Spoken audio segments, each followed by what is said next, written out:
agradecemos e louvamos o nosso Deus majestoso, grandioso, pela oportunidade que Ele nos dá de podermos mais uma vez nos reunir. Também agradecemos a você que está em casa, participando deste momento de culto, que o teu coração esteja também ligado ao Deus Todo-Poderoso. Quero convidar a todos a se colocarem em pé. Nós vamos buscar a presença de Deus em oração, pedindo que Ele possa cuidar de nós, abençoar este culto que prestamos a Ele, receber a nossa adoração e também a oferta dos nossos lábios. Vamos orar. Ó Pai, nossa vida está no Teu trono de graça neste momento. Primeiro para engrandecer, louvar e exaltar o Teu nome, porque o Senhor realmente é o provedor de todas as coisas. É o soberano Senhor absoluto sobre tudo e todos, e comanda cada ato das nossas vidas e agora deste culto. Por isso, Deus, ao Senhor toda a honra e glória. Louvado seja o Teu nome. Também queremos pedir, ó Pai, que este culto traga crescimento a nós, maturidade para a nossa fé. Abençoe a nossa comunhão, a nossa união, e que possamos voltar para casa animados na fé, edificados na graça do Senhor. Fala conosco, Deus, poderosamente, para que possamos ter ânimo para a nossa fé, para a nossa jornada, para a nossa caminhada diária. Esteja conosco e abençoa-nos em nome de Jesus. Amém. Gênesis capítulo 12, nós vamos ler a história do chamado de Abraão, que será inclusive o tema da nossa mensagem de hoje. Versos 1 a 9. Gênesis 12, versos 1 a 9. Diz assim o texto: Ora, disse o Senhor a Abrão: sai da tua terra, da tua parentela e da casa de teu pai, e vai para a terra que te mostrarei. De ti farei uma grande nação, e te abençoarei e te engrandecerei o nome. Sê tu uma bênção. Abençoarei os que te abençoarem, e amaldiçoarei os que te amaldiçoarem. Em ti serão benditas todas as famílias da terra. Partiu, pois, Abrão como lhe ordenara o Senhor, e Ló foi com ele. Tinha Abrão 75 anos, quando saiu de Harã. Levou Abrão consigo a Sarai, sua mulher, e a Ló, filho de seu irmão, e todos os bens que haviam adquirido, e as pessoas que lhes acresceram em Harã. Partiram para a terra de Canaã e lá chegaram. Atravessou Abrão a terra até Siquém, até o carvalho de Moré. Nesse tempo os cananeus habitavam essa terra. Apareceu o Senhor a Abrão e lhe disse: darei à tua descendência esta terra. Ali edificou Abrão um altar ao Senhor que lhe aparecera. Passando dali para o monte ao oriente de Betel, armou a sua tenda, ficando Betel ao ocidente e Ai ao oriente. Ali edificou um altar ao Senhor e invocou o nome do Senhor. Depois seguiu Abrão dali, indo sempre para o Neguebe. Deus tem chamado o seu povo, assim como chamou Abrão, para a obediência, para o serviço. E num ato de fé, numa prova de fé, assim como Abraão, devemos estar prontos e obedientes ao chamado do Senhor. Que assim o nosso Deus nos abençoe. Lembrando sempre que nós somos apenas passageiros nessa terra, como Abraão era, até o momento que ele herdou, de fato, a terra que Deus havia prometido. Hino 288 nos faz lembrar esta verdade, de que estamos aqui de passagem, mas aguardamos com ansiedade a pátria celestial. Hino 288, a mensagem real.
Senhor reine, reconciliai-vos já com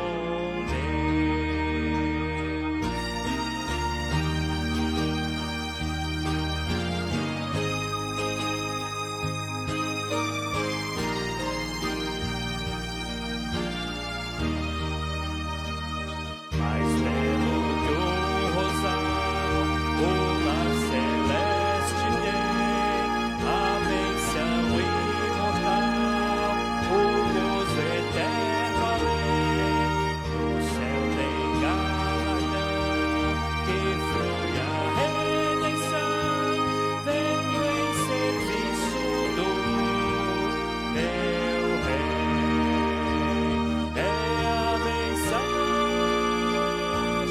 que me deu, provida lá dos altos céus, que vos reconcilieis com o Senhor Rei, reconciliai-vos já com Deus. Amém. Que bênção, que privilégio a mensagem que o Senhor nos deu. Deus nos abençoe, irmãos. Vamos assentar? Como bem divulgado nas redes, nas mídias que temos, acredito que você deve ter acompanhado isso, mas vale aqui o lembrete. Hoje comemoramos, dia 3 de outubro, o Dia da Aviação Missionária. São pelo menos 8 instituições evangélicas que têm tido este grande desafio de levar a palavra de Deus ou de apoiar os servos do Senhor no trabalho missionário por meio da aviação. Tive a experiência de poder fazer um trabalho junto com Asas de Socorro. Fizemos uma viagem missionária em que Asas de Socorro ajudou bastante a gente nesse trabalho. E pudemos chegar até o nosso local, que estava totalmente ilhado por causa de uma grande enchente na época, por meio da aviação missionária. A Asas do Socorro acompanhou e levou a nossa equipe missionária até aquele trabalho. Então, realmente, louvamos ao Senhor pelo desempenho. Poderia falar de pastores que têm feito trabalho grandioso em muitos lugares em que uma igreja até outra, a distância de 400, 500, 600 quilômetros, e eles precisam muitas vezes fazer essas viagens por meio de transporte aéreo e são conduzidos por essas equipes missionárias. Então nós louvamos a Deus pelos seus pilotos, pelo sustento que eles têm, enfim, por todo o trabalho dessas agências missionárias por meio de transporte aéreo. Então nós vamos dedicar agora um momento de oração, colocando os nossos missionários, em especial estas agências aéreas, são então pelo menos 8 delas, têm feito um trabalho muito bonito, muito grandioso, para a glória do nome do nosso Deus. Eu quero pedir para que o nosso irmão Gabriel faça então esta oração, louvando e agradecendo a Deus pelas agências missionárias, pelos missionários, em especial por essas agências de transporte aéreo. Vamos orar. Obrigado, Daniel.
Amém, Deus. Amém. Louvado seja o Senhor. Quero convidá-los a abrirem Romanos capítulo 4, a carta de Paulo aos Romanos, o capítulo 4.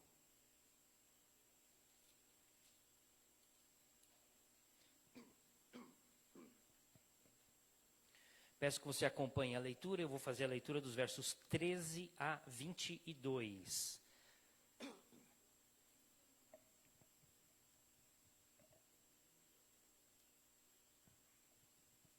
Romanos 4, versos 13 a 22. Peço que você, por favor, acompanhe. Não foi por intermédio da lei que a Abraão ou da sua descendência coube a promessa de ser herdeiro do mundo, e sim, mediante a justiça da fé. Pois se os da lei é que são os herdeiros, anula-se a fé e cancela-se a promessa. Porque a lei suscita ira, mas onde não há lei, também não há transgressão. Essa é a razão porque provém da fé, para que seja segundo a graça,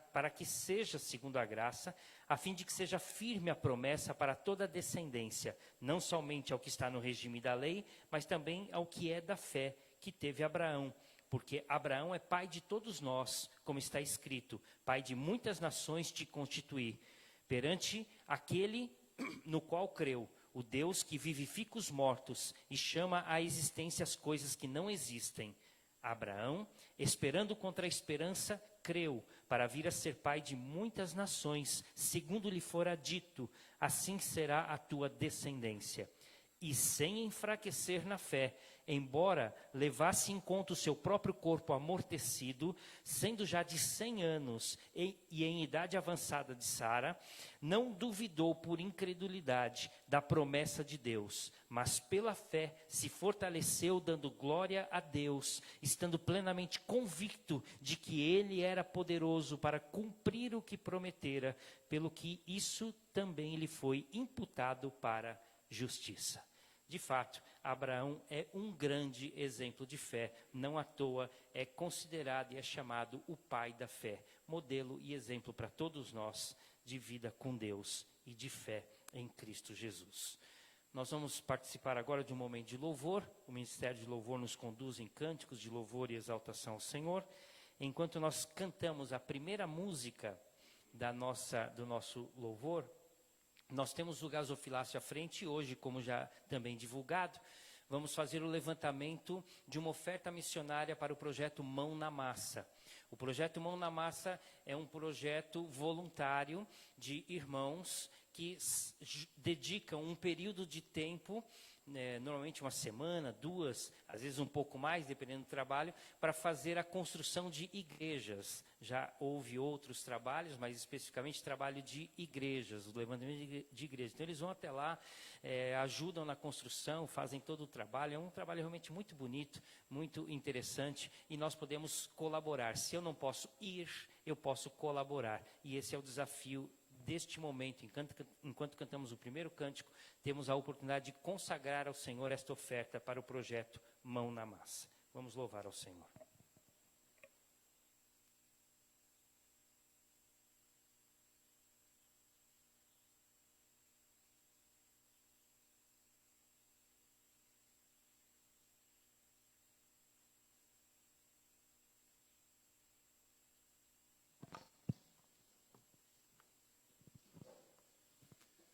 A graça e a paz do nosso Senhor e Salvador Jesus Cristo seja com todos vós, amém?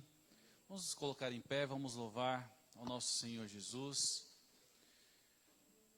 Ele que é digno de todo louvor, toda honra e toda adoração.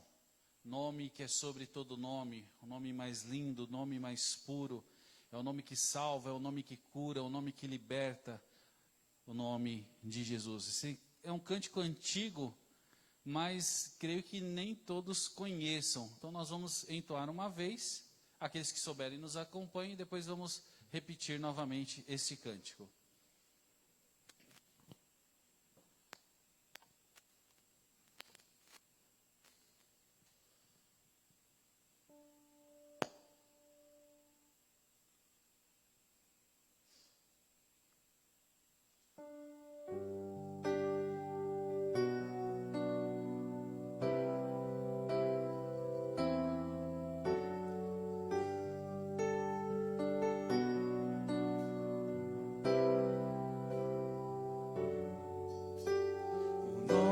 De Jesus é poderoso, o nome de Jesus é sobre todos, nome mais doce, nome mais lindo, nome sublime.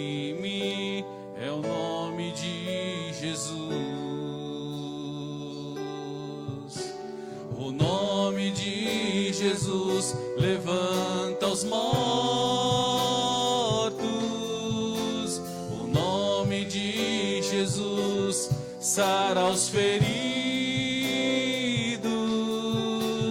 Nome mais santo, nome mais puro, nome bendito, é o nome de Jesus. Creio que deu para todos aprendermos a letra desse cântico.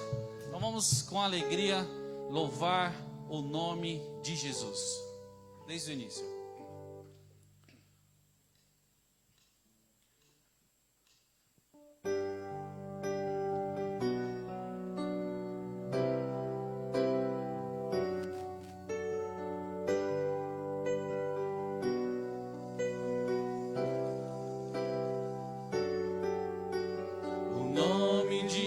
Jesus é poderoso,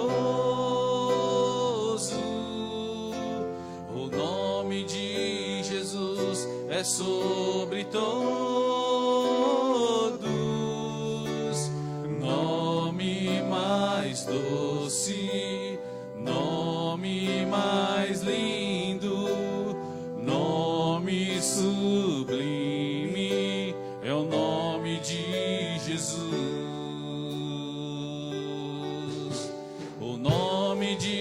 Jesus levanta os mortos,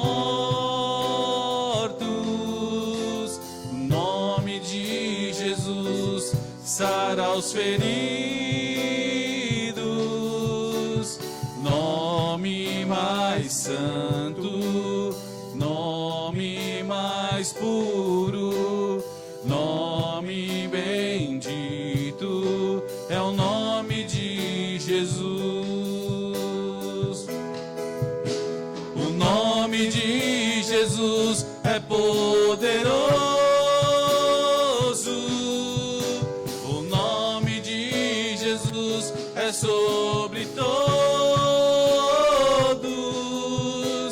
nome mais doce, nome mais lindo, nome sublime, é o nome de Jesus. O nome de Jesus levanta os mortos, o nome de Jesus sara os feridos,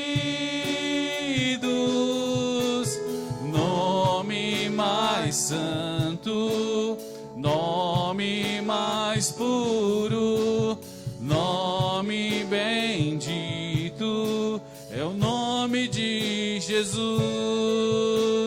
Nome mais santo, nome mais puro, nome bendito, é o nome de Jesus.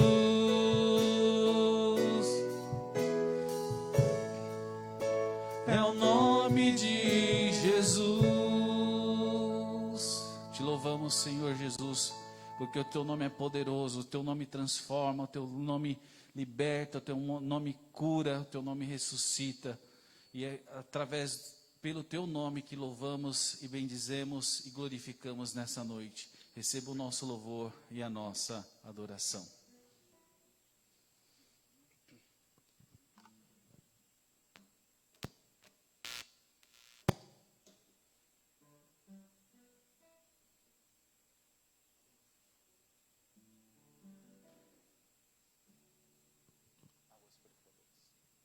Existe um rio, Senhor, águas purificadoras.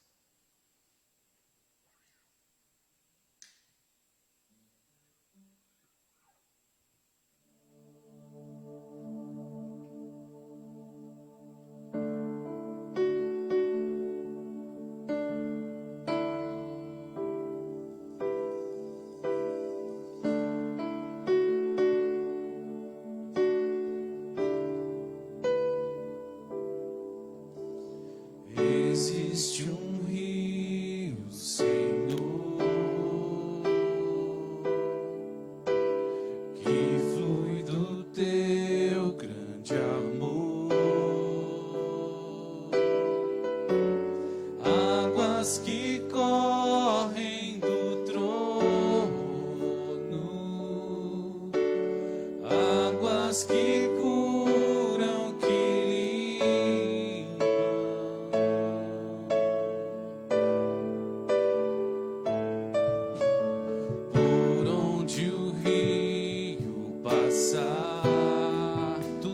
pode transformar.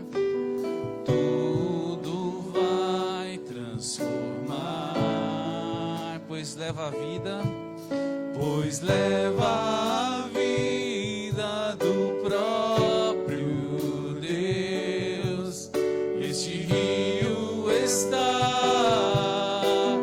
neste lugar.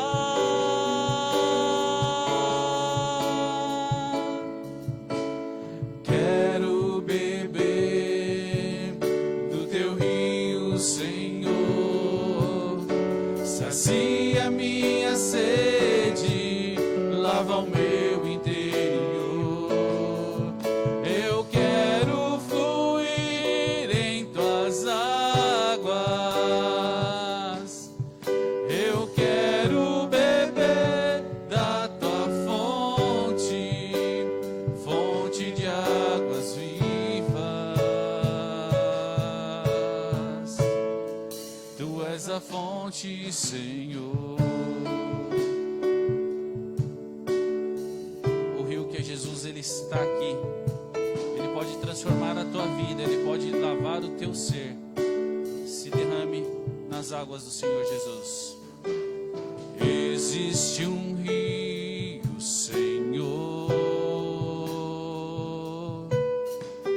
que flui do teu grande amor. Águas que correm do trono, águas que curam, que limpam.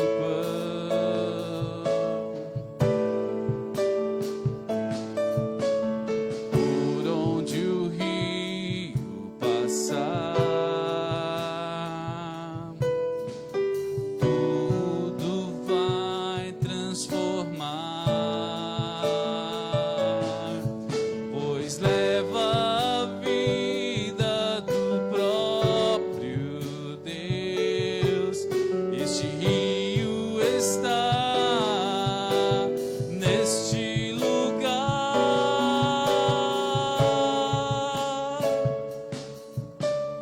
Quero beber do teu rio, Senhor. Sacia minha sede, lava o meu interior. Eu quero fluir em tuas águas. Eu quero beber da tua fonte, fonte de águas vivas. Tu és a fonte, Senhor.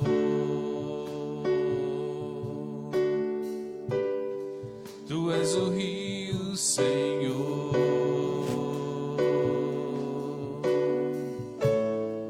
Tu és a fonte, Senhor.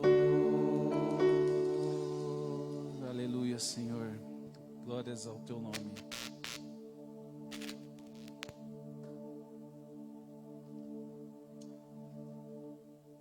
Nada além do sangue.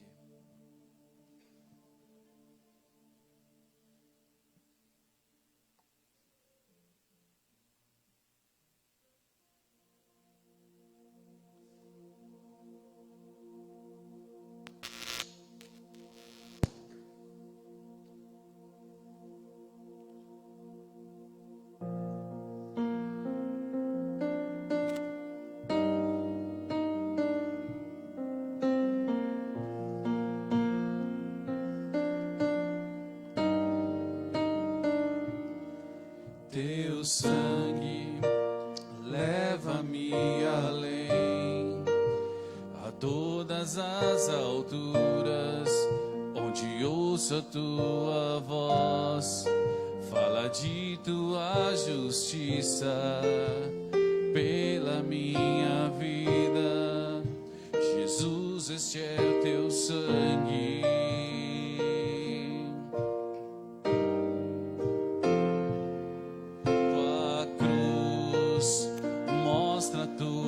Graça, fala do amor do Pai que prepara para nós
ouço a tua voz, fala de tua justiça pela minha vida.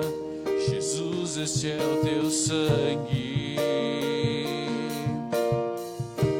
A cruz mostra a graça, tua cruz mostra a tua graça. Fala do amor do Pai que prepara para nós um caminho para Ele, onde posso me achegar somente pelo sangue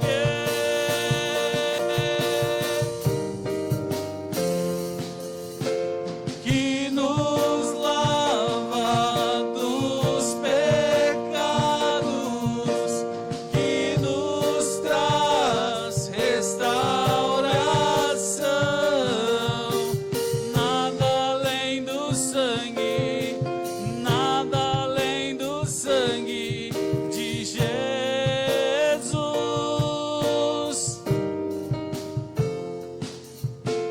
que nos faz brancos como a neve, aceitos como amigo de Deus. Nada além do sangue, nada além do sangue de Jesus. E esse sangue nos faz livres. Eu sou livre, eu sou livre.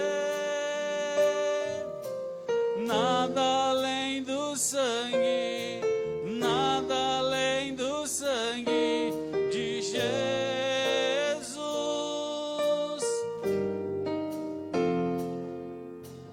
Eu sou livre, eu sou livre. Nada além do sangue, nada além do sangue de Jesus.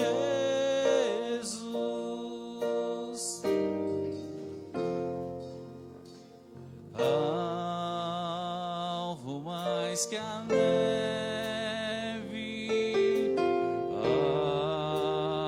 alvo mais que a neve,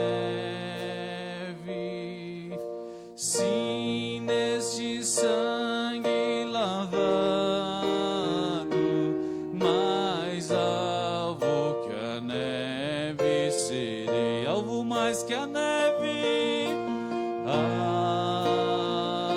mais que a neve,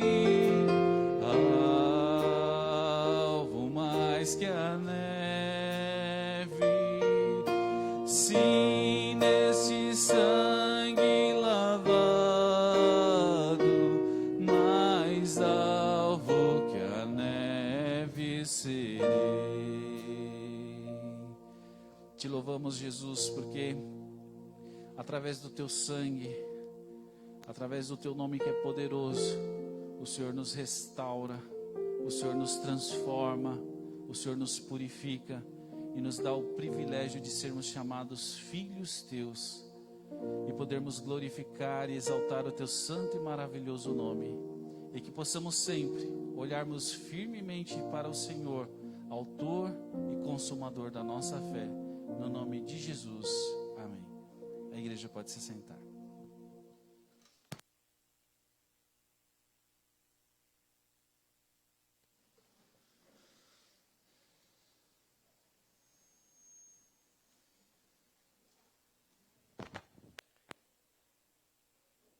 Antes da leitura e mensagem, eu quero orar mais uma vez, agradecendo a Deus pelas ofertas e consagrando esses valores no trono da graça, e que o Senhor possa abençoar a cada irmão que tem colaborado também. Vamos orar mais uma vez. Pai, muito obrigado, porque o Senhor nos dá a alegria de poder colaborar, contribuir.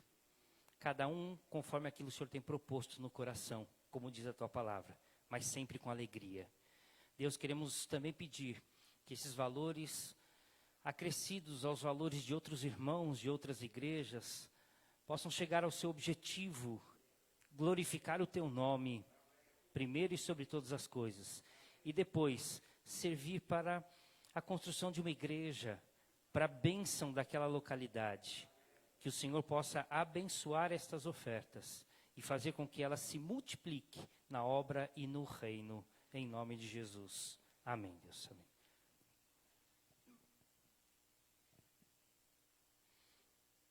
Quero convidá-lo a abrir a palavra de Deus em Hebreus, capítulo 11.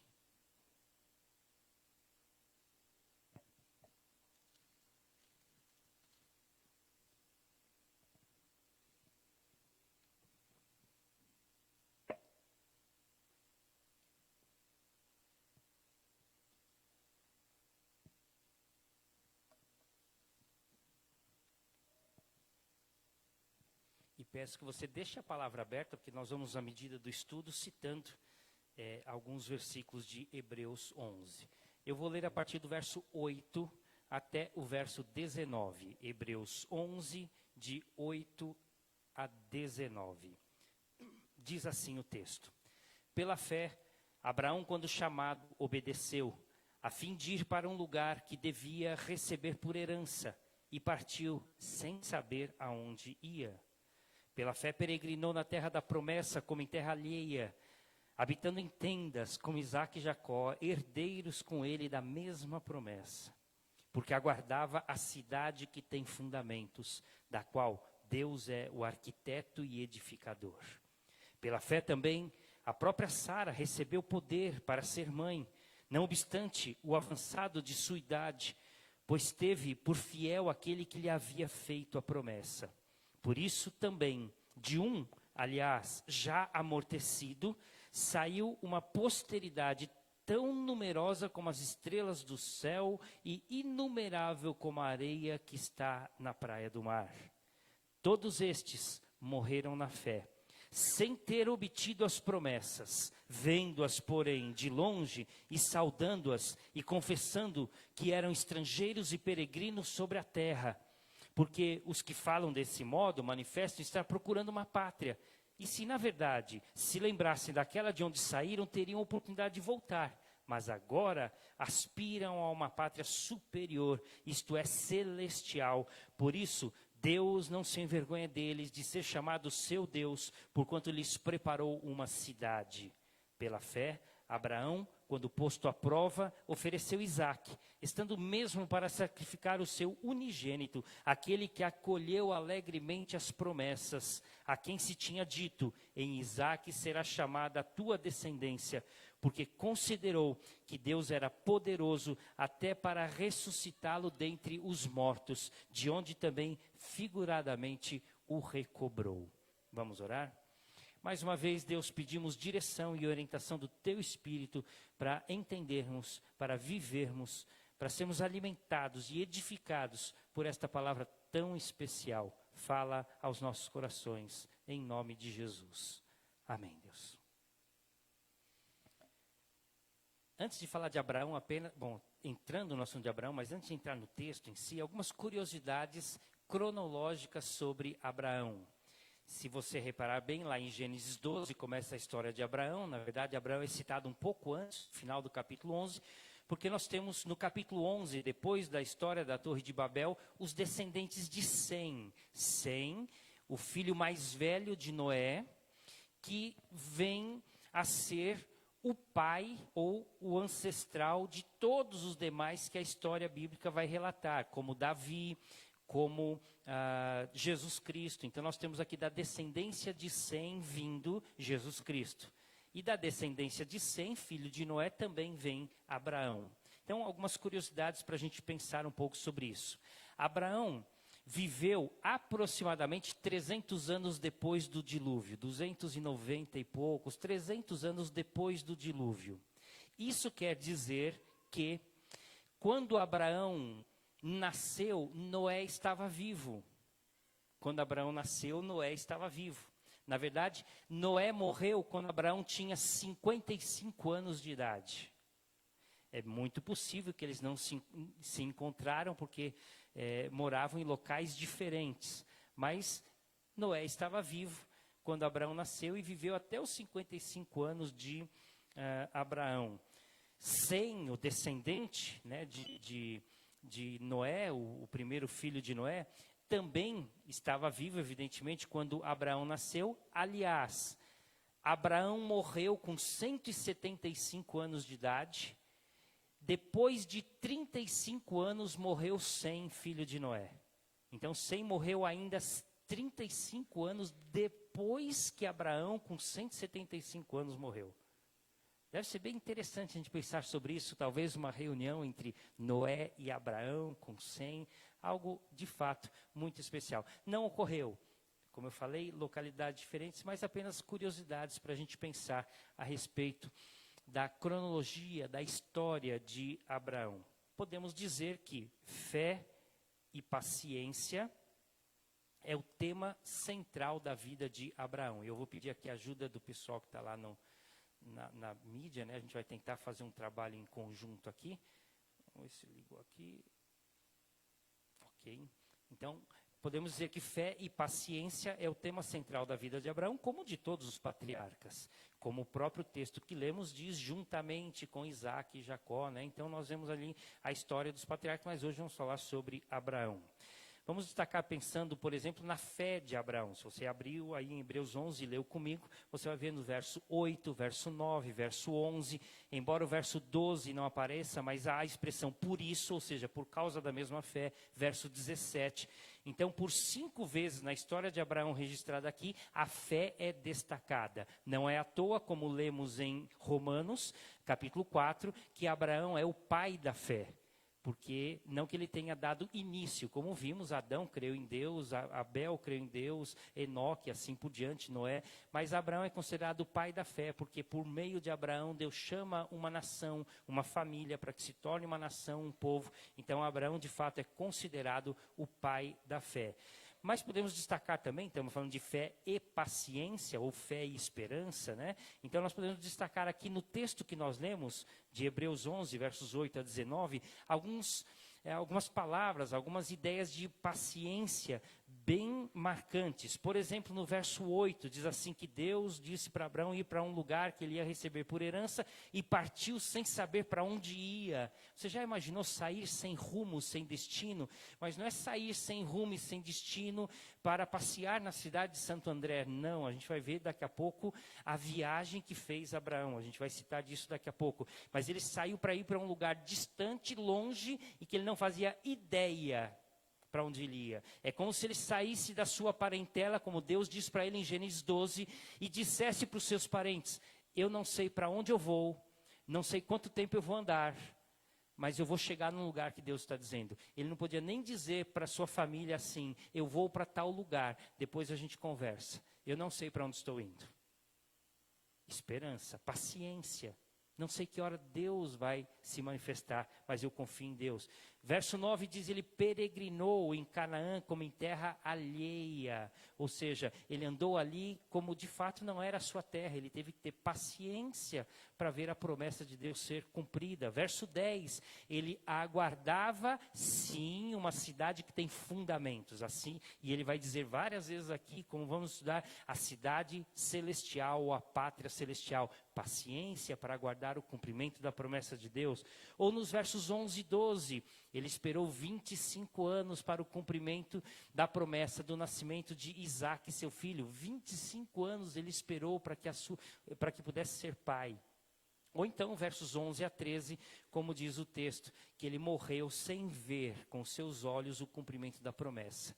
Ainda com paciência ele aguardou na presença do Senhor até que a pátria celestial fosse apresentada a ele. Podemos dizer então que fé e paciência, o tema central na história de Abraão. A fé capacita o crente a esperar a concretização das promessas de Deus no tempo de Deus. E enquanto isso não acontece, o crente obedece. A fé capacita o crente a esperar o cumprimento da promessa de Deus no tempo de Deus. Enquanto isso não acontece, o crente obedece. verso de número 8 diz: pela fé, Abraão, quando chamado, obedeceu. Obediente ao Senhor. Temos estudado aqui em Hebreus 11 a experiência desses homens de fé e temos aprendido com todos eles. Hoje, então, vamos estudar de maneira muito especial por aquele que mais recebe destaque em Hebreus 11, dos versos 8 a 19, a maior história aqui de Hebreus 11. Quando você vai para o livro de Gênesis, é o maior destaque do livro de Gênesis junto com José. Então, um texto bem grande a respeito de Abraão. Se você contar Abraão como pai de Isaac e avô de Jacó, então você tem a maior história com certeza. Então, há um destaque muito grande em Gênesis e é o maior destaque aqui em Hebreus, sem dúvida nenhuma, porque de fato ele era especial, o pai da fé, um grande exemplo para que possamos obedecer e seguir os seus passos de fé e a sua paciência. Portanto, vamos aprender da fé e da paciência de Abraão. Em primeiro lugar, a fé proporciona novos começos. A fé proporciona novos começos. Obrigado, Rebeca. A Rebeca vai me ajudando ali, que está mais distante. Olha o que diz, então, Gênesis capítulo 12, versos 1 a 4. Eu vou ler para você, não precisa abrir. Diz assim: ora, disse o Senhor a Abrão. E aqui, lá está em Abrão o texto. Aqui em Hebreus, Abraão, você sabe muito bem, estamos falando da mesma pessoa. Num determinado momento, Deus mudou o nome de Abrão, pai de família, para Abraão, pai de nações. Então, me permitam tratar daqui para frente, como Hebreus fala, apenas Abraão, falando do mesmo personagem. Ora, disse o Senhor a Abrão: sai da tua terra, da tua parentela, da casa de teu pai, vai para a terra que te mostrarei. De ti farei uma grande nação, te abençoarei, te engrandecerei o nome. Sê tu uma bênção. Abençoarei os que te abençoarem e amaldiçoarei os que te amaldiçoarem. Em ti serão benditas todas as famílias da terra. Partiu, pois, Abrão, como lhe ordenara o Senhor. Deus decidiu começar uma nova história na vida de Abraão, na história da humanidade, através de Abraão e da descendência de Abraão. Por isso, Deus cobrou de Abraão pelo menos 3 atitudes dentro deste novo começo. Ao começar novamente uma história, Deus diz: eu quero que você, Abraão, tome 3 posturas. Primeiro, acredite em mim, creia em mim. E é muito interessante porque a história de Abraão, Gênesis 12, começa assim. Olha como começa a história de Abraão. Ora, disse o Senhor a Abraão. Começa a história de Abraão, Deus falando com Abraão.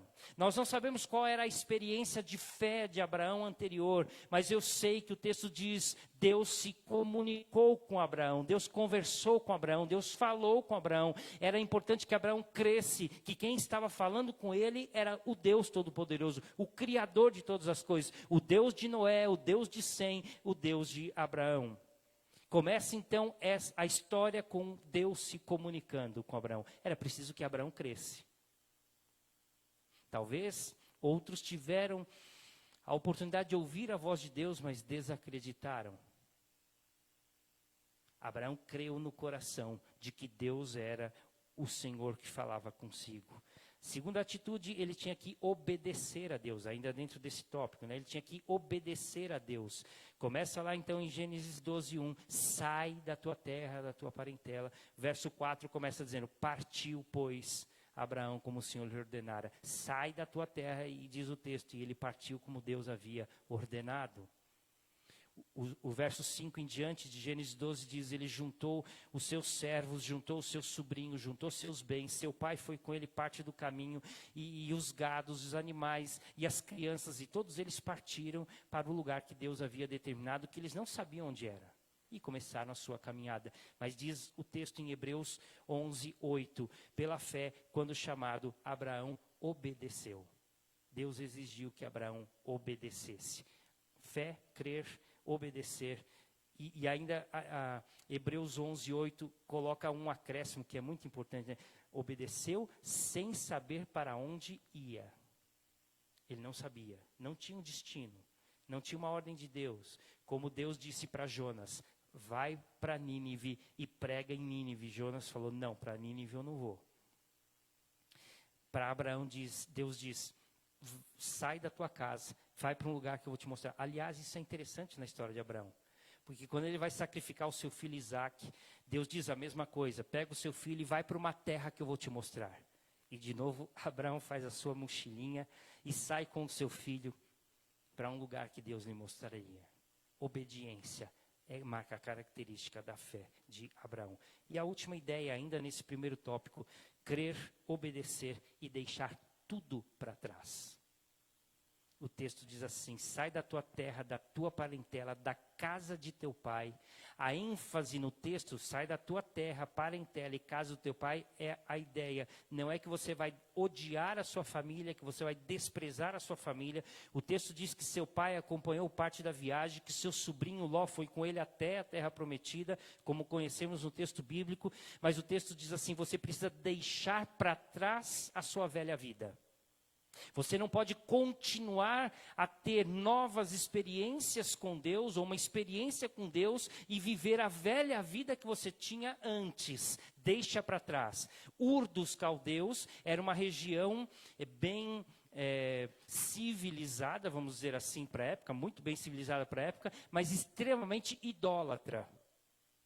Portanto, Abraão vivia num lugar onde a idolatria reinava, imperava. Então Deus disse para Abraão: abandona tudo isso. Esse tipo de cultura não é compatível com o que eu quero para você. Eu quero um novo começo para você. A fé proporcionou para Abraão um novo começo. E isso é muito gostoso de pensar, porque não há novos começos, Deus, sem fé, obediência e exclusividade. Não há novos começos com Deus sem fé, sem obediência e sem exclusividade. Portanto, a primeira lição que podemos aprender com Abraão é que a fé proporciona novos começos. Segunda lição: a fé mantém a esperança viva. A fé mantém a esperança viva. Tenta viajar comigo e com Abraão. Abraão sai de Ur dos Caldeus. E ele vai para... Ur dos Caldeus era um lugar privilegiado, um lugar moderno e bem civilizado. Quando a gente pensa na história, sai da tua terra, da região de Ur, e vai para Canaã, para a terra prometida, a gente pensa assim: sai do interior, do sertão, de um lugar que não tem absolutamente nada, e vai para uma grande capital, uma grande metrópole, cheia de luzes, de modernidade. Não, foi exatamente o contrário. Ur, que era a grande metrópole, capital, e ele sai de lá para ir para um lugar que ele nem conhecia, e chega em Canaã, que era um lugar provinciano, um lugar emergente, ou seja, ele saiu de um grande local, de uma grande capital, para ir para um lugar que ele nem conhecia, e quando chegou realmente era um lugar muito pobre, muito humilde, muito simples, mas, como a gente conhece, a terra que Deus havia prometido. Bom, esta viagem, se você pegar um mapa da época e olhar, como o de hoje também, em linha reta, se você fizesse essa viagem em linha reta, você atravessaria o deserto da Arábia. Ok? Você atravessaria o deserto da Arábia. Esta viagem em linha reta, atravessando o deserto da Arábia, era de 900 quilômetros. Mas ninguém em sã consciência atravessaria o deserto da Arábia numa viagem. Era suicídio. Então ele fez o caminho que todos faziam, pelos rios, a margem dos rios, passando pelas cidades, pelas vilas, até chegar no lugar que Deus havia determinado. E para você entender, foi uma viagem de 2.000 quilômetros. Se nós pudéssemos colocar no mapa de hoje, Abraão sai da região do Kuwait, passa por Irã, passa por Iraque, passa pela Síria, passa pelo Líbano, passa pela Palestina, passa por Jordânia e chega em Israel. A pé. Se você acompanhar o texto Gênesis 14, vai continuar dizendo, e ele vai até o Egito. Então ele andou mais 700 quilômetros para o sul e volta depois para Canaã mais 700 quilômetros aproximadamente. Portanto, Abraão faz uma viagem de 3.500 quilômetros.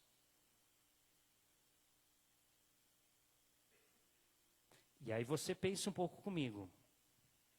Seus gados, ovelhas, o seu rebanho, os seus servos, Ló, seus gados, seus servos, idosos, crianças, região montanhosa, escura, fria.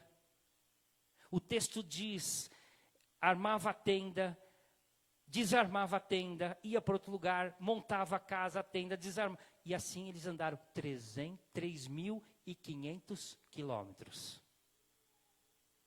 Você consegue imaginar? Você entende quando eu digo que a fé mantém a esperança viva? Se não fosse pela fé, Abraão tinha desistido muito antes de você imaginar chegar à metade do caminho. A fé mantém a esperança viva. Sabe por quê? Porque não importa as circunstâncias do caminho.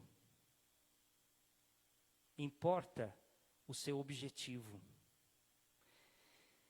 George Morrison, pastor escocês, disse: o mais importante não são as circunstâncias em que vivemos, mas sim o que buscamos. O caminho é difícil, foi penoso, foi bem complicado. Mas o que me aguardava era muito melhor, a recompensa era grandiosa. E diz a palavra de Deus que ele, na verdade, nem esperava a Canaã terrena. Olha o que diz o verso 10. Porque aguardava a cidade que tem fundamentos, da qual Deus é o arquiteto e construtor. Daqui a pouco vamos falar mais dessa cidade. Na verdade, ele estava caminhando para um local físico, mas o que ele aguardava mesmo era o encontro dele com o Senhor. A fé mantém a esperança viva. Não é a distância, não é a circunstância, não é a dificuldade, não é o problema, não é a demora, não é o tempo. A fé mantém a esperança viva. Vence todos os obstáculos, porque cremos em Deus. Precisamos ouvir a palavra, crer nas promessas de Deus e seguir adiante. Terceira lição que nós podemos aprender sobre a fé e a paciência de Abraão. A fé opera milagres. A fé opera milagres. Versos 11 e 12 aí de Hebreus 11. Diz assim: pela fé também a própria Sara recebeu poder para ser mãe, não obstante o avançado de sua idade, pois teve por fiel aquele que lhe havia feito a promessa. Por isso, também por causa da mesma fé, também de um, aliás, já amortecido, saiu uma posteridade tão numerosa como as estrelas dos céus e inumerável como a areia que está na praia do mar. O chamado de Abraão, como lemos lá em Gênesis 12, aconteceu quando Abraão tinha 75 anos. Talvez com 75 anos ou muito menos, muitos estão pendurando sua chuteira. Já foi.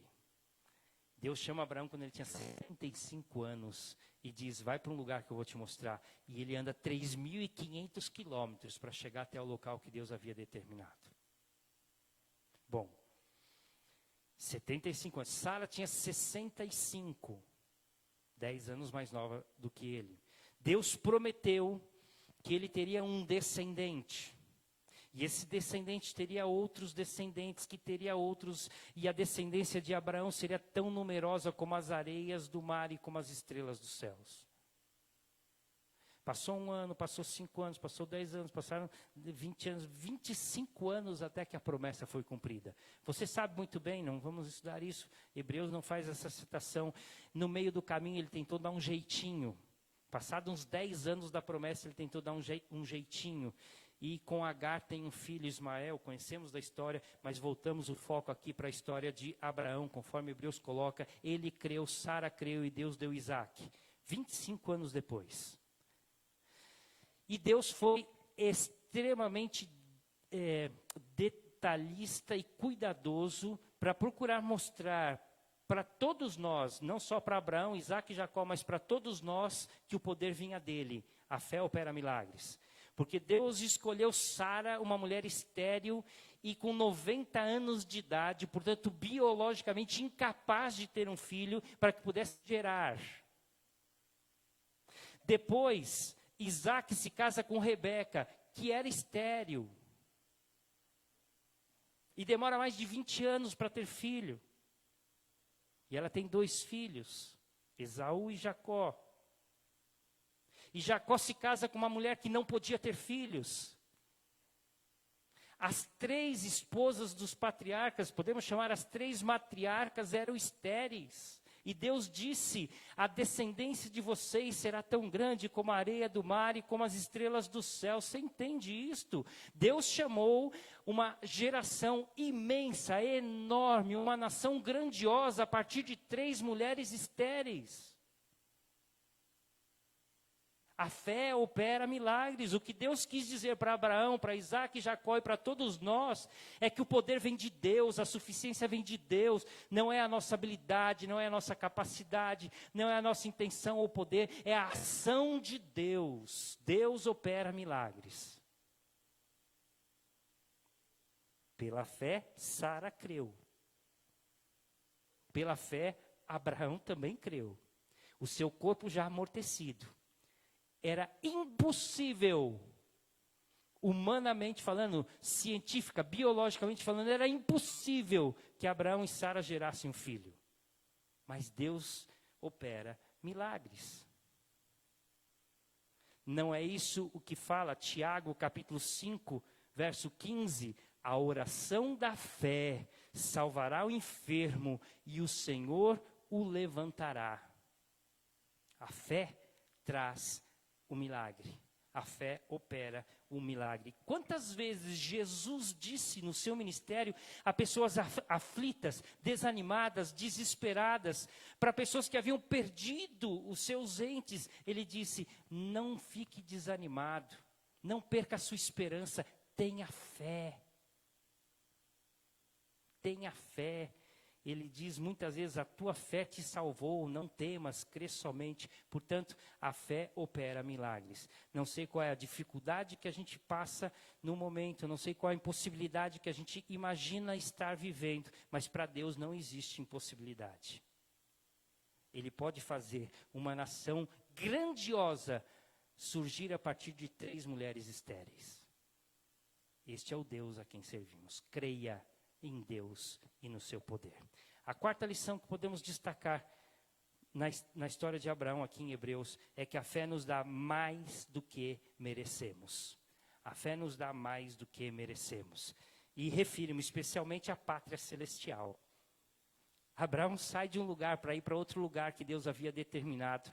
Mas como diz os versos 9 e 10, pela fé, Abraão peregrinou na terra da promessa como em terra alheia. Não era a terra dele, era a terra da promessa, mas não era a terra dele. Ele habitava ali em tendas, como Abraão, como Isaac e Jacó, herdeiros da mesma promessa. Sabe por quê? Porque, na verdade, Abraão aguardava a cidade que tem fundamentos, da qual Deus é o arquiteto e edificador. Ele foi para receber mas, na verdade, a herança maior dele não era aquela. A fé nos dá mais do que nós merecemos. E ele colocou o seu coração naquilo que Deus havia lhe prometido. Muito mais do que uma cidade física, a cidade celestial. Não é isso que a fé faz por nós? Efésios 2, 8 e 9. Porque pela graça sois salvos mediante a fé, e isso não vem de vós, é dom de Deus, não vem de obras para que ninguém se glorie. Ou seja, pela fé, nós recebemos a salvação, a vida eterna. É mérito nosso? Não. Portanto, a fé nos dá aquilo que nós não merecemos. A fé salva dos pecados, salva da morte eterna e garante para a gente a pátria celestial. O autor aos Hebreus já vinha falando sobre isso, como eu li aqui os versos 9 e 10. Mas em especial, dos versos 13 a 16, veja como o autor coloca a pátria celestial. Ele diz assim, todos estes, Abraão, Isaac, Jacó, Enoque, Noé, Adão, Sete, todos esses morreram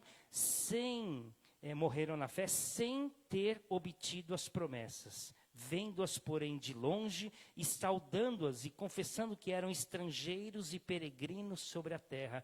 Porque os que falam deste modo manifestam estar procurando uma pátria. E se, na verdade, se lembrassem daquela de onde saíram, teriam oportunidade de voltar. Mas agora aspiram a uma pátria superior, isto é, celestial, mais excelente, mais nobre. Por isso, Deus não se envergonha deles, de ser chamado seu Deus, porquanto lhes preparou uma cidade.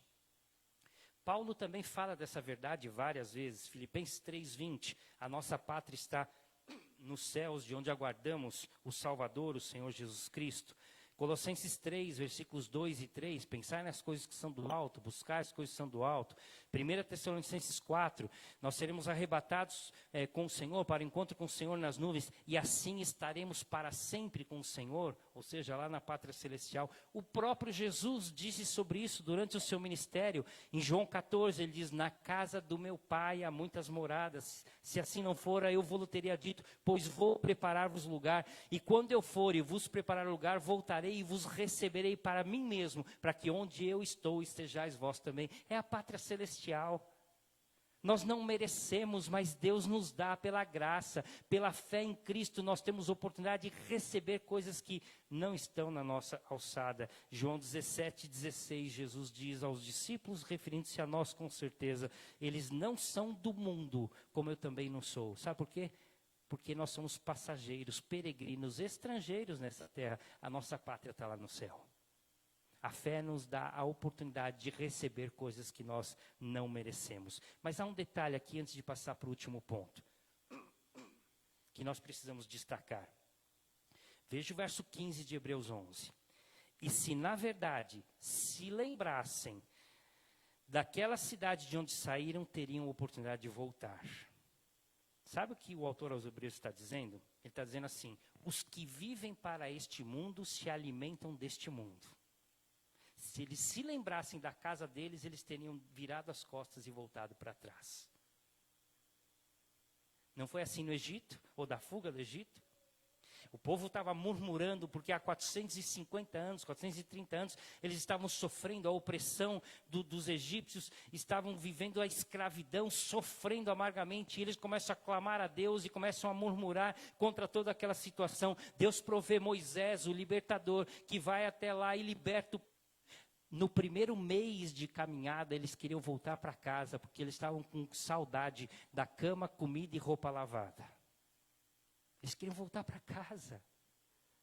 Eles estavam olhando para outra cidade, eles não estavam olhando para Jerusalém celestial, eles não estavam olhando para a pátria celestial, eles não estavam esperando e aguardando a promessa de Deus, não havia fé no coração daquela geração, e eles queriam voltar para comer as comidas do Egito. Quem ama o mundo se alimenta do mundo. Mas o texto diz logo em seguida no 16, mas Abraão estava com os olhos em outra cidade. Ele não queria voltar para Ur dos caldeus, não, de maneira nenhuma. E nem estava tão preocupado com Canaã, ele podia viver em tendas ali. Montava uma tenda, desmontava, não tem problema nenhum, porque a minha pátria está no céu. A fé nos dá muito mais do que merecemos, a cidade celestial. Por último, a fé nos faz aceitos diante de Deus. A fé nos torna aceitos diante de Deus. Pela fé, Abraão, verso 17, quando posto à prova, ofereceu Isaque, estando mesmo para sacrificar o seu unigênito, aquele que acolheu alegremente as promessas, a quem se tinha dito, em Isaque será chamada a tua descendência, porque considerou que Deus era poderoso até para ressuscitá-lo dentre os mortos, de onde também figuradamente o recobrou. O texto em questão aqui, você conhece bem, se refere a Gênesis 22, quando Deus coloca Abraão à prova e pede para que ele sacrifique o seu filho. De todas as provas de fé que Abraão passou, e nós citamos aqui 4, essa é a 5ª prova de fé de Abraão, conforme o texto de Hebreus 11 coloca para a gente, não há dúvida que essa foi a mais difícil. Todas são difíceis, mas essa, sem dúvida nenhuma, foi a mais difícil. Deus estava pedindo para Abraão matar seu filho. E agora era o teste final da obediência. A minha grande questão é, mas Senhor, mais uma prova? E aí eu vou para a história de Gênesis 22, me salta os olhos o verso 12, que diz assim, então o anjo do Senhor disse a Abraão, não estendas a mão sobre o rapaz, e nada lhe faças, pois agora eu sei que temes a Deus, porquanto não me negaste o filho, o teu único filho. Ora, agora Eu já larguei para trás a minha casa, a minha família, a minha cultura, o lugar da minha moradia. Eu fiz uma viagem cansativa, longa, estressante. Eu tive briga com meu sobrinho, eu precisei me separar dele. Eu enfrentei conflitos, intriga. Eu tive que esconder uma informação para poder salvar minha esposa 2 vezes. Passei pela tribulação de, por 25 anos, esperar um filho. Tive que mandar o meu filho bastardo embora, porque infelizmente eu errei. Mas tive que mandar. E o Senhor vai falar que agora o Senhor sabe que eu sou fiel. Precisou tudo isso. Na verdade, Deus não precisa de nada. Deus não precisava nem da primeira prova. Quem precisava era Abraão. Era Abraão que precisava. Saber que a sua fé havia sido testada e provada e aprovada por Deus. Ele precisava ter esta convicção, porque ele tinha que continuar caminhando, e ele tinha que saber que em todos os momentos Deus estaria ao lado dele, até quando Deus lhe pedia para matar seu filho. E diz Gênesis 22:5, Abraão disse para os seus servos: esperar aqui com o rapaz, esperar aqui com os jumentos, eu e o rapaz iremos até lá, e depois de termos adorado, voltaremos para junto de vós. Sabe por que Abraão disse, nós subiremos e nós desceremos? Se ele iria matar o filho, ele desceria sozinho. Por que ele diz, nós desceremos? Verso 19 de Hebreus 11. Porque considerou que Deus era poderoso para ressuscitar Isaque dentre os mortos, de onde, figuradamente, o recobrou. Abraão não concretizou o sacrifício, mas Deus considerou Isaque morto. Para Deus foi o suficiente. Porque Deus leu a intenção do coração de Abraão e de fato ele iria matar o seu filho em obediência a Deus. A fé nos faz ser aceitos diante de Deus. Então Deus diz, agora eu sei que você é temente a mim. Pela fé, pela obediência. Por isso, a promessa de Deus em Gênesis 22, 15 a 18.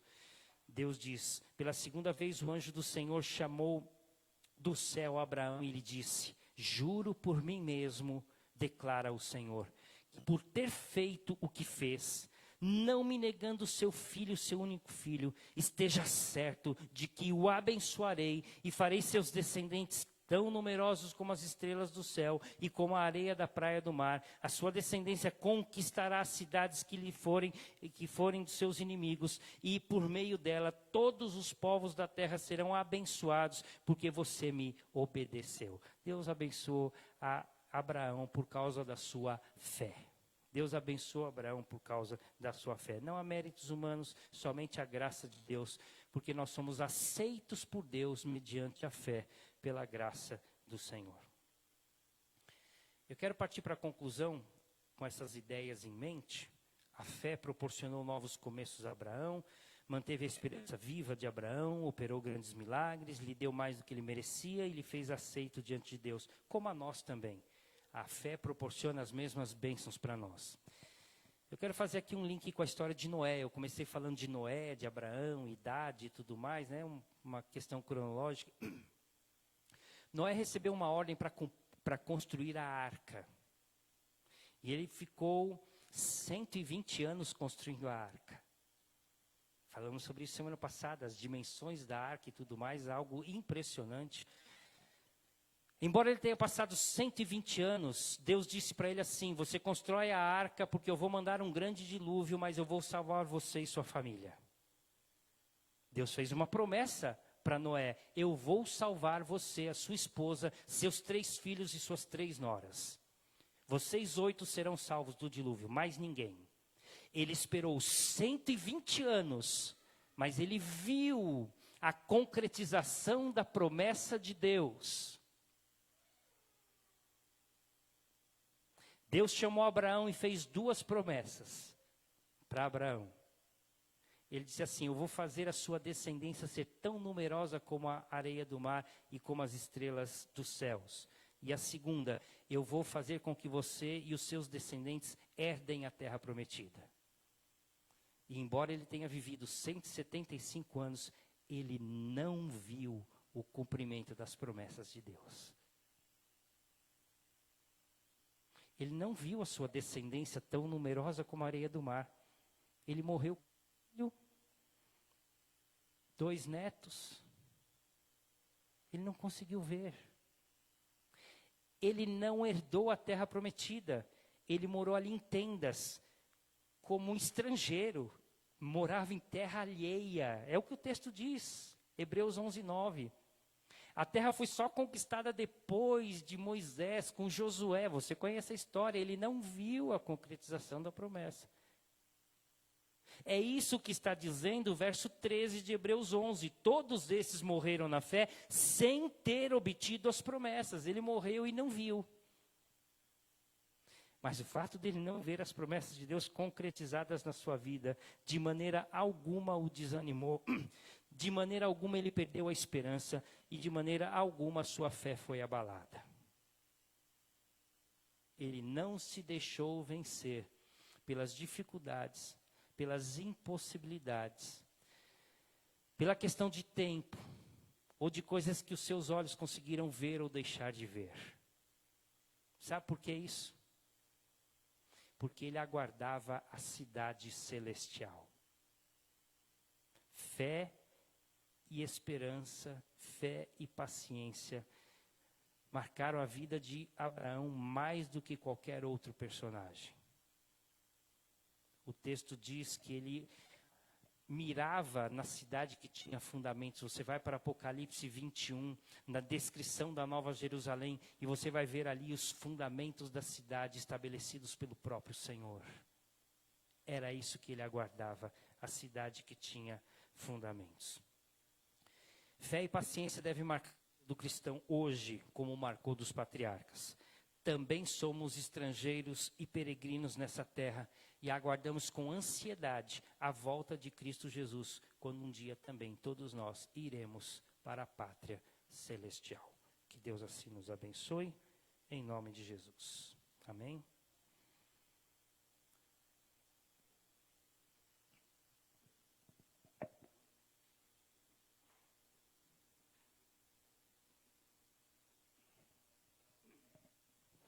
Eu quero chamar os irmãos presbíteros à frente.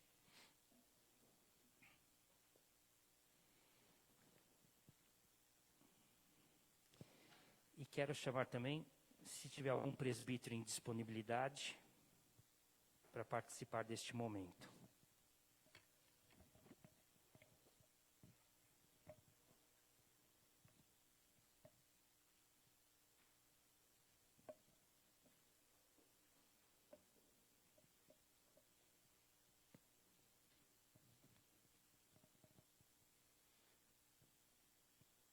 E quero chamar nosso irmão presbítero também, né, mas diácono Ademar, eleito na última assembleia, reeleito na última assembleia, e nós vamos proceder à posse do nosso irmão.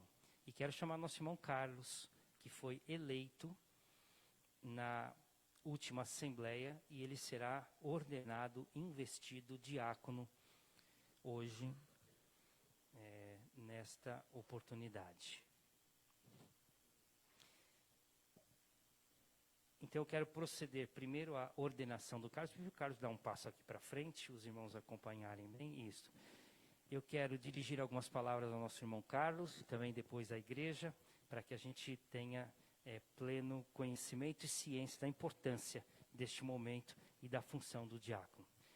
A palavra diz em Atos capítulo 4, verso 12 em diante, que os apóstolos socorriam a todos os necessitados. Eles recebiam as ofertas dos irmãos e assim colaboravam no socorro aos necessitados. Mas a igreja cresceu de tal forma que muitas viúvas, muitos necessitados foram esquecidos. Então houve um pedido para os apóstolos para que eles pudessem escolher 7 homens de boa reputação, cheios do Espírito Santo, com sabedoria, para que pudessem dar sequência ao trabalho que eles não estavam mais conseguindo por causa do trabalho, do crescimento da igreja.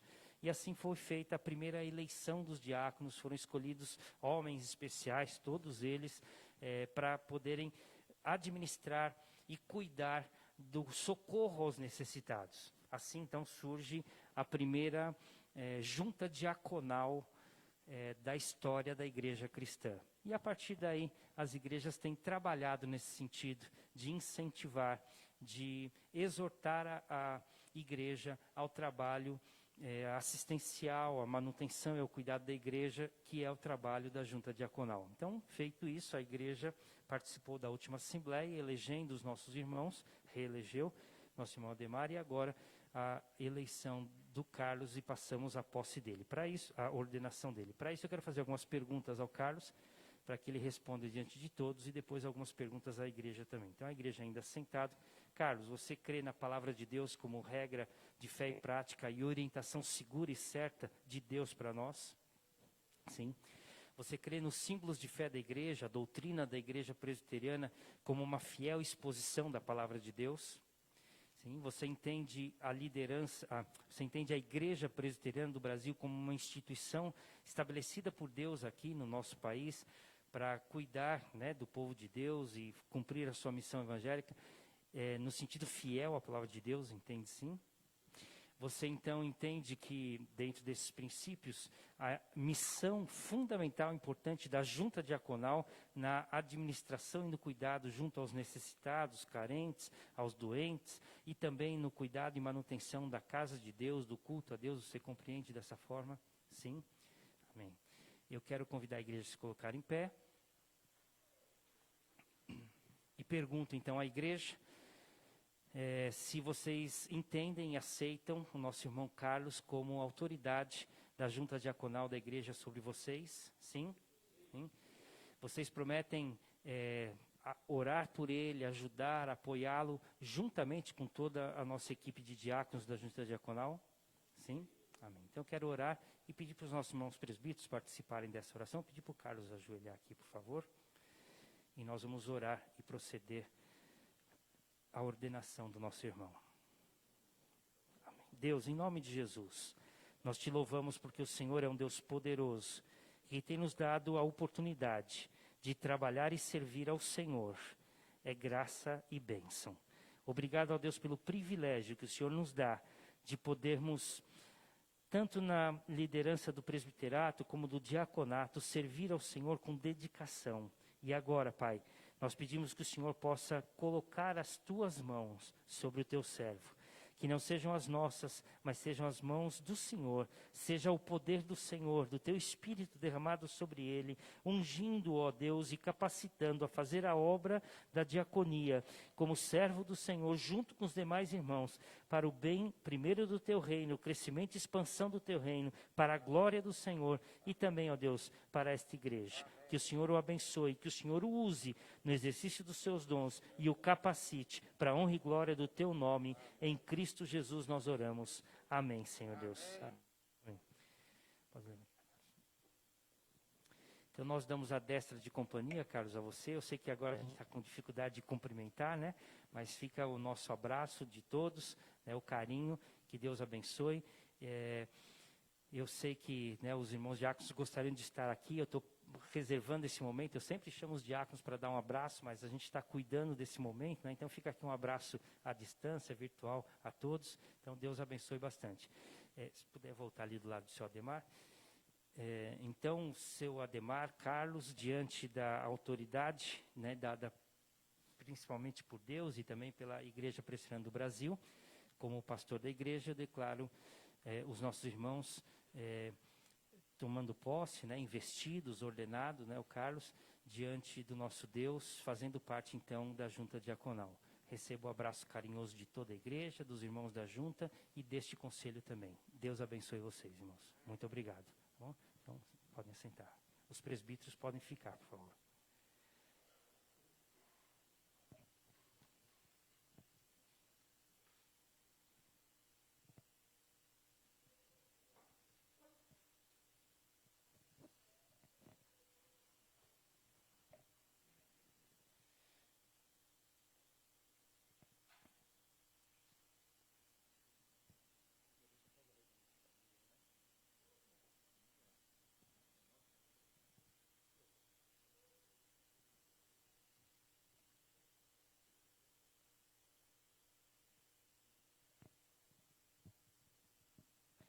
Nós vamos então proceder à ceia do Senhor, e desde o começo do culto eu estava pensando em alguns textos, né? A gente estava acompanhando a leitura, cantamos um hino, né? O último cântico do louvor, falando sobre o sangue de Jesus, o poder do nome de Jesus, o primeiro cântico. Então, fomos bem preparados para este momento, ao participarmos da ceia do Senhor.